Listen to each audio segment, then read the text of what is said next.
खूप मोठी बातमी येते ती म्हणजे केबीसीचा सर्वेसर्वा भाऊसाहेब चव्हाणला अटक करण्यात आलेली आहे। मुंबई विमानतळावरनं पोलिसांनी भाऊसाहेब चव्हाणला अटक केली आहे। केबीसीच्या माध्यमातून अनेकांना कोट्यवधींचा गंडा भाऊसाहेब चव्हाण आणि त्याच्या कुटुंबियांनी घातलाय।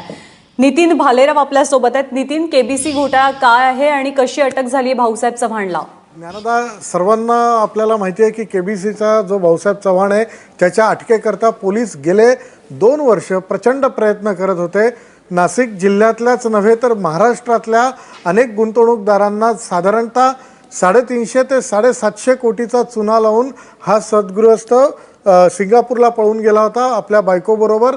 त्यानंतर त्याच्या इतर नातेवाईकांना पोलिसांनी अटक केली होती, मात्र भाऊसाहेब चव्हाणपर्यंत पोहोचण्यात पोलीस यशस्वी होत नव्हते। इंटरपोल मार्फत रेड कॉर्नर नोटीसही ही बजावण्यात आली होती। आज सकाळी नाशिक पोलिसांना माहिती मिळाली होती की आज भाऊसाहेब चव्हाण हा सिंगापूर एअरलाइन्सच्या फ्लाईटनी भारतात येण्याची शक्यता आहे। पहाटे 5:30ला हे फ्लाईट मुंबईच्या छत्रपती शिवाजी आंतरराष्ट्रीय विमानतळावर येतं। ही ज्या वेळेला माहिती मिळाली त्यावेळेला नाशिक पोलिसांचं पथक रात्रीपासूनच भाऊसाहेबच्या स्वागताकरता तिथे होतं आणि ज्या वेळेला भाऊसाहेब चव्हाण आपल्या पत्नीसह आला त्यावेळेला त्याला तत्क्षणी नाशिक पोलिसांनी बेड्या ठोकल्या, त्याला ताब्यात घेतलं।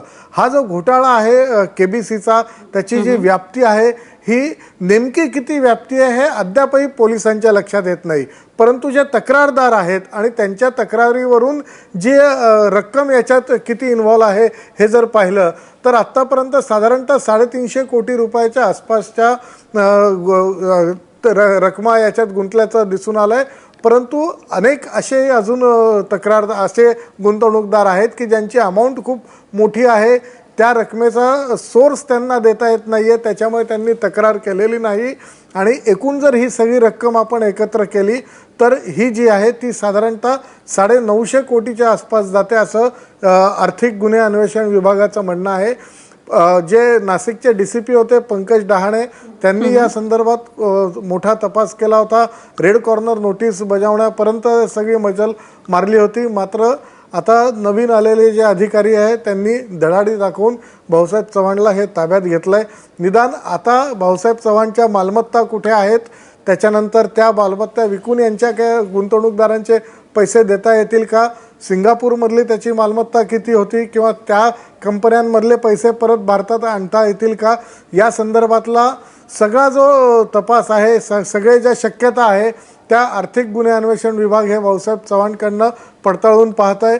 आज त्याला दुपारी कोर्टातही हजर करण्यात आलं होतं आणि यानंतर दुपारी 4:30 वाजता नाशिकचे जे पोलीस आयुक्त आहे एस जगन्नाथन हे पत्रकार परिषद घेतील, त्यामध्ये हे सगळं अधिकृतरित्या ते जाहीर करतील।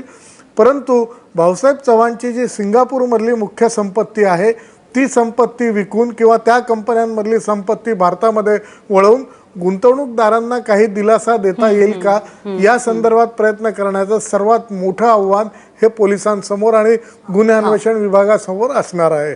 ज्ञानदा, नितीन, तुम्ही स्वतः सिंगापूरला गेलेला होतात भाऊसाहेबचा शोध घेण्यासाठी, या संपूर्ण प्रकरणी त्याची प्रतिक्रिया जाणून घेण्यासाठी, काय तुमचा सिंगापूरमधला अनुभव राहिला? ज्ञानदा, सिंगापूरला ज्यावेळेला आम्ही गेलो, भाऊसाहेब चव्हाणनी आम्ही जाईपर्यंत म्हणजे वर्षभराच्या कालावधीत किमान 3 ठिकाणी आपली घरं बदलली होती।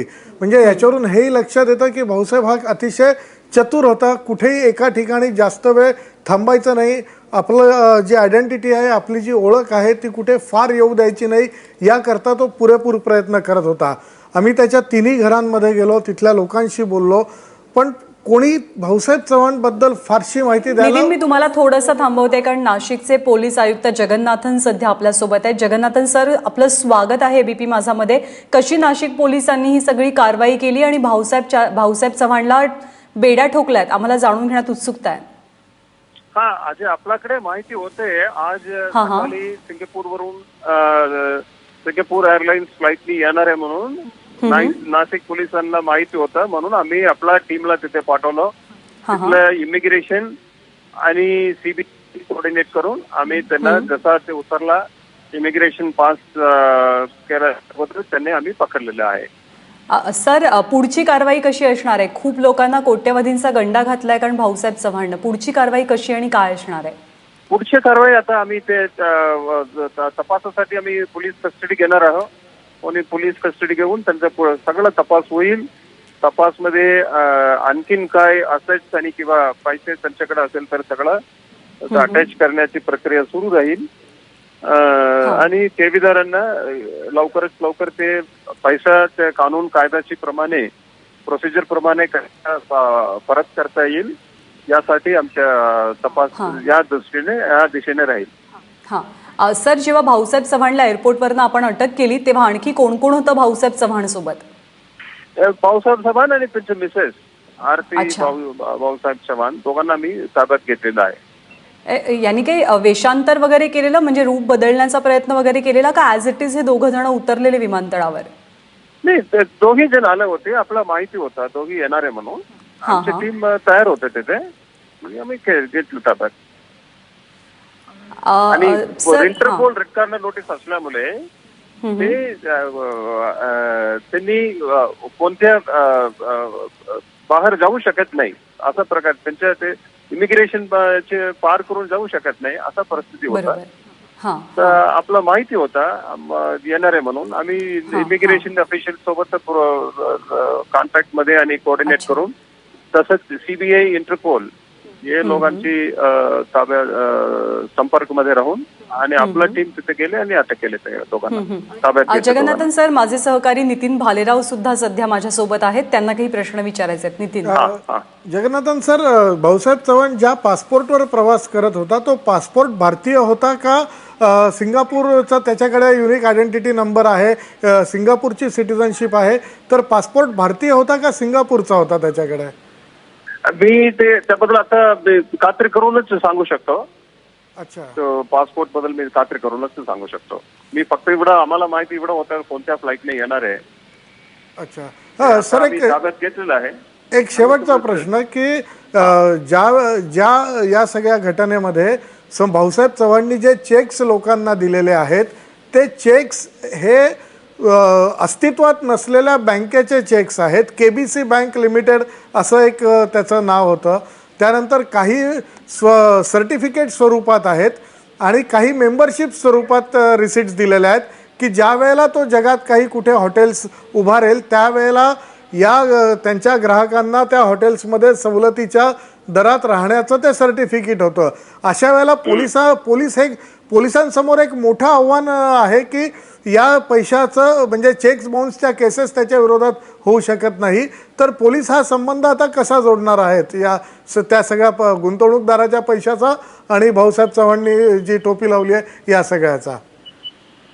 मला वाटतं ते सगळं तर इन्व्हेस्टिगेशनची बाग आहे. आता आमच्या ताब्यात आलेलं आहे आणि सगळं ते बातमी आहे, आपल्याकडे काय रेकॉर्ड्स आहे, काय डॉक्युमेंट्स आहे आणि आता हे आपल्या ताब्यात असल्यामुळे त्यांना चांगलपणे इंटरोगेशन करता येईल. इंटरोगेशन करूनच ते सगळं आता नक्की शेवटची आम्ही ते गुन्हा आता गुंतवणूकदारांकडनं पैसा घेतलेला आहे ते पैसा आणि असं सगळं आम्ही लिंक करवायला लागतो. आम्ही मला वाटतं आपला टीम इन्व्हेस्टिगेशन टीम आहे ते यशस्वीपणे काम करणार आहे याबद्दल. जगन्नाथन सर, एक शेवटचा प्रश्न की भाऊसाहेब चव्हाणला अटक झाली आहे का भाऊसाहेब चव्हाण सरेंडर झालाय? अटक झाले ना. इंटरपोल नोटीस असल्यामुळे त्यांनी कुठेही जाऊ शकत नाही आणि आज अटक केले. पोलिसांनी त्या अटकची कारवाई आता कंप्लीट केली. आता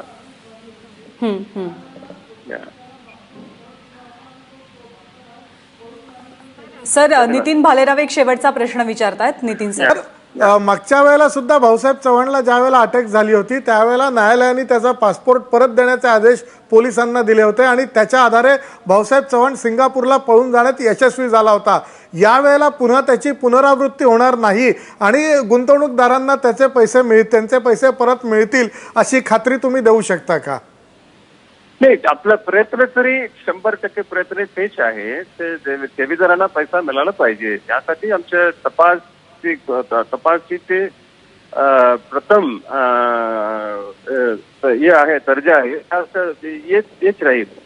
आम्ही आता सगळं असं आपला तपासची सगळं पूर्ण आम्ही न्यायालयासमोर वेळोवेळी ठेवू आणि न्यायालयाचे आदेश घेऊनच आम्ही करणार आहे.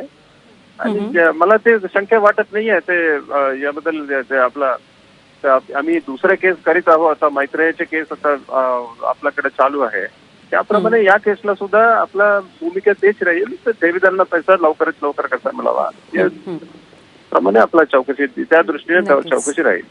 हां, जगन्नाथ सर, खूप खूप धन्यवाद की आपण वेळ काढून सविस्तर माहिती दिलीत या संपूर्ण प्रकरणाची. Thank you so much. आणि आपल्यासोबत आपले प्रतिनिधी नितीन भालेराव सुद्धा होते, त्यांनी सुद्धा सविस्तरपणे सांगितलं की हे सगळं प्रकरण काय आहे. नितीन, तुमचेही धन्यवाद.